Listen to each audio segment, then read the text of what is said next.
Hey guys, welcome back to my new video.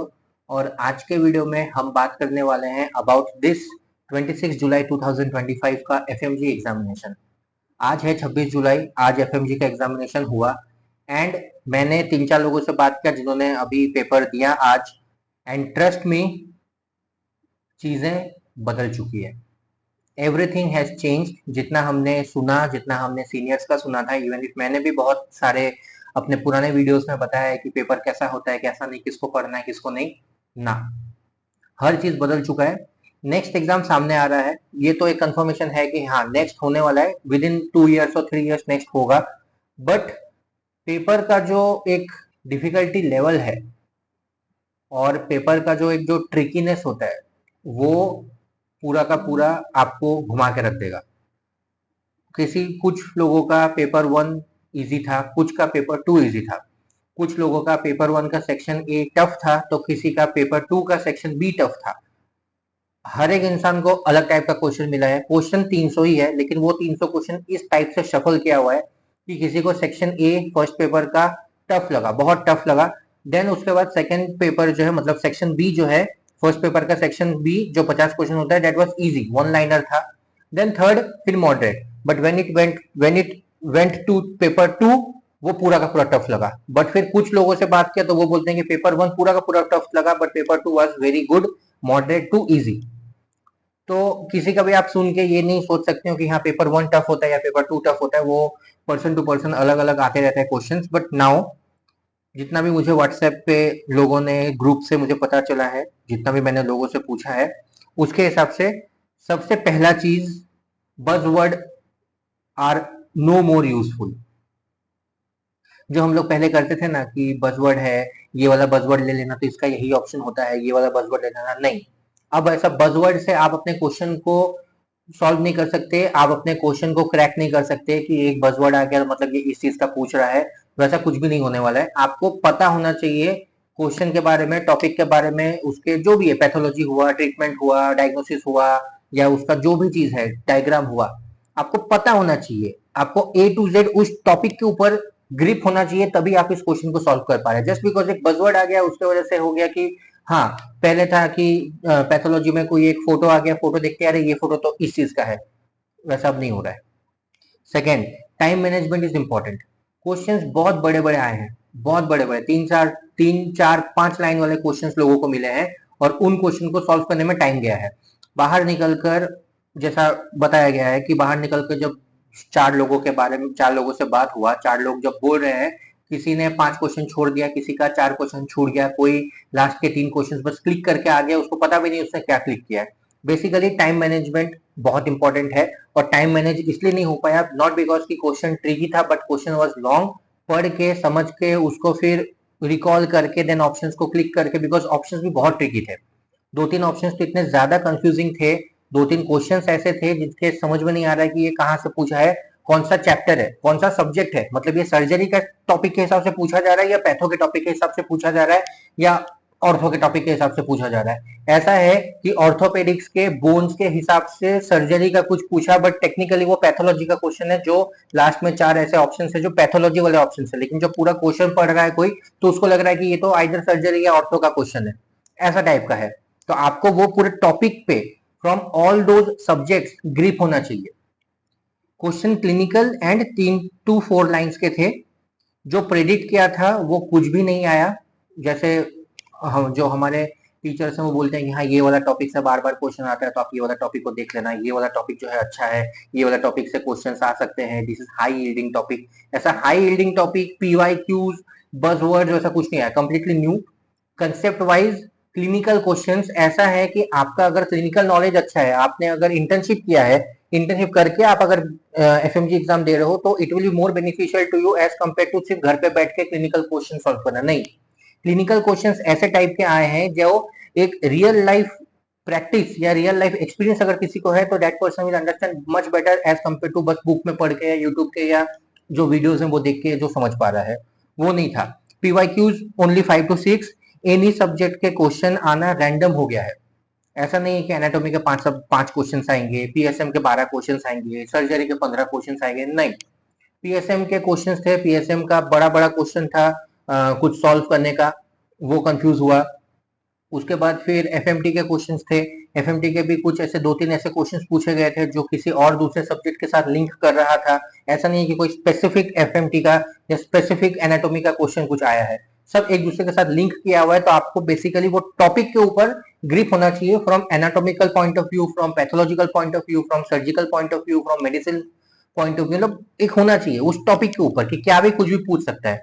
अगर एक question आया है तो उस क्वेश्चन का आपको from its aetiology, diagnosis, treatment, उसके बाद सिम्टम्स, सब चीज के बारे में पता होना चाहिए, because it is going to ask you from starting till end. आप क्वेश्चन पढ़ोगे आपको लगेगा कि आपको तो सब कुछ इसमें बता दिया गया, क्वेश्चन में हर एक चीज बता दिया गया, तो फिर पूछ क्या रहा है, पूछ कुछ और ही रहा है। वो सीन हो रहा है लोगों के साथ। इस बार ऑप्था आया है, अगली बार शायद फिजियो ज्यादा आ जाए, so it is unpredictable. Paper has become unpredictable. सिर्फ डेफिनेशन विथ क्लिनिकल फीचर पढ़ के फायदा नहीं है, तुम्हें डेफिनेशन से ट्रीटमेंट तक सब आना चाहिए of every pathology, and clinical level is increasing day by day. NEET PG के टॉपिक्स आते हैं एफएमजी में, so NEET PG PYQ is also important. तो ये है। और मैंने आप अगर आपको लग रहा है कि मैं अगर कुछ अलग बोल रहा हूँ, जस्ट इंस्टा ओपन कर लो। जो भी अभी 6th ईयर के अभी पास आउट वाले बच्चे हैं, जो अभी दिसंबर या जनवरी में जब भी होगा वो एग्जाम देने वाले हो, या फिर जो अभी फाइनल ईयर में गए हो, 1 साल है तुम्हारे पास, चालू कर दो पढ़ना। अभी ऐसा बिल्कुल भी कंडीशन नहीं है, ऐसा बिल्कुल भी सीन नहीं है कि तुम इंडिया आकर 6 महीना दिल्ली में 12-12 घंटे का क्लास करके तुम फर्स्ट अटेम्प्ट में एफएमजी निकाल दोगे। बहुत सारे लोगों का फिर अभी ये स्टेटमेंट पे लोगों का आएगा कि मैंने तो ऐसे ही किया, मेरा तो निकल गया, मैं तो 6 महीना पढ़ के ही निकाल लिया। ठीक है, लेकिन जो probability of getting 150 and above, या probability of passing this FMG with this type of technique is very low, very low. साथ ही साथ एक और चीज, ये अगर आप लोगों ने देखा होगा, जस्ट ये जो लास्ट एफएमजी हुआ जनवरी वाला, 12,000 बच्चे उसमें पास हुए, और पास हुए तो हुए 150, 151, 155। अब के टाइम पे ऐसा हो गया है कि you don't only need to pass FMG, but you need to score good in FMG, so that तुम्हारा स्टेट मेडिकल काउंसिल में नाम आए उस मेरिट लिस्ट में, जिस मेरिट लिस्ट से तुम्हें कॉलेज मिले। बिकॉज आप लोगों को दिख गया, एवरीबडी नोज यूपी में क्या हुआ है, महाराष्ट्र में क्या हो रहा है। लोग ज्यादा है, सीट कम है, सीट है लेकिन निकाल कम रहे हैं। First merit list, second merit list, हर जगह का प्रॉब्लम है, हर एक जगह का प्रॉब्लम है। तो जस्ट बिकॉज कि आप 150, 155, 160 लेके आ रहे हैं, अब इस मोमेंट पे ऐसा हो चुका है कि जस्ट 151 या 150 लेके आए हैं, यू आर थिंकिंग कि हाँ मैं तो एफएमजी पास हो गया, अब मुझे जाना है इंटर्नशिप के लिए। 150 वालों को तो क्या, 160 वालों को भी बहुत सारे ऐसे स्टेट्स हैं जहां पर 160 वालों का भी नाम नहीं आ रहा है लिस्ट पे। राजस्थान हो गया, यूपी हो गया। लोग ज्यादा है, सीट्स भी है, ऐसा नहीं कि सीट्स नहीं, सीट्स है, बट निकाल कम रहे हैं। क्यों निकाल रहे हैं कम? सेकंड, फिर वो अपना सेकंड काउंसलिंग हो रहा है, सेकंड लिस्ट निकल रहा है, सेकंड अलॉटमेंट हो रहा है, पता नहीं क्या हो रहा है। बहुत सारे तो अब डोमिसाइल कैटेगरी के बच्चे from Rajasthan, from UP, from Maharashtra, वो लोग डोमिसाइल रख ही नहीं रहे, वो लोग उल्टा नॉन डोमिसाइल पर ज्यादा भाग रहे हैं कि दूसरे स्टेट में अगर कम बच्चे हैं और सीट्स अगर ज्यादा है तो वहां जाते हैं, वो जाना ज्यादा प्रिफरेबल हो रहा है उनको as compare to their own state, क्योंकि उनको लग रहा है कि यहाँ हमको मिलेगा नहीं क्योंकि हमारे मार्क्स कम है। अब ऐसा हो गया है कि नीट पीजी की तरह कि मार्क्स कम है, रैंक कम है, पता नहीं मेडिसिन मिलेगा कि नहीं इस कॉलेज में, या पता नहीं सर्जरी मिलेगा कि नहीं उस कॉलेज में। अब ऐसा एफएमजी के साथ भी होने लगा है कि कम मार्क्स है तो पता नहीं मुझे गवर्नमेंट कॉलेज मिलेगा या प्राइवेट कॉलेज मिलेगा, या मिलेगा कि नहीं मिलेगा। हरियाणा में, उसके बाद राजस्थान में बहुत सारे ऐसे प्राइवेट मेडिकल कॉलेजेस हैं जो जहां पर तुमको फीस देना पड़ता है। नॉट अबाउट दिस, ये कुछ ऐसा वो एंट्री फीस नहीं है, that is some security money, technically पैसा देना पड़ता है। अब तुम उसको एंट्री फीस बोलो, सिक्योरिटी मनी बोलो, मैनेजमेंट कोटा बोलो, क्या बोलो, बोलने में क्या जाता है, बाई ऑन द पेपर तुम कुछ भी लिखो, दे तो तुम गांधी जी दे रहे हो ना। तो ये है। तो अब ऐसा हो गया है कि जस्ट कि तुम मार्क्स लेके आ गए, तुम पास कर गए and you are good to go, no you are not. You have to score good marks, like good. ये सीन हो गया है। पहले पास करने के लाले पड़े थे, अब मार्क्स लाने के लाले पड़ रहे हैं, और ये दिन प्रतिदिन टफ हो जा रहा है।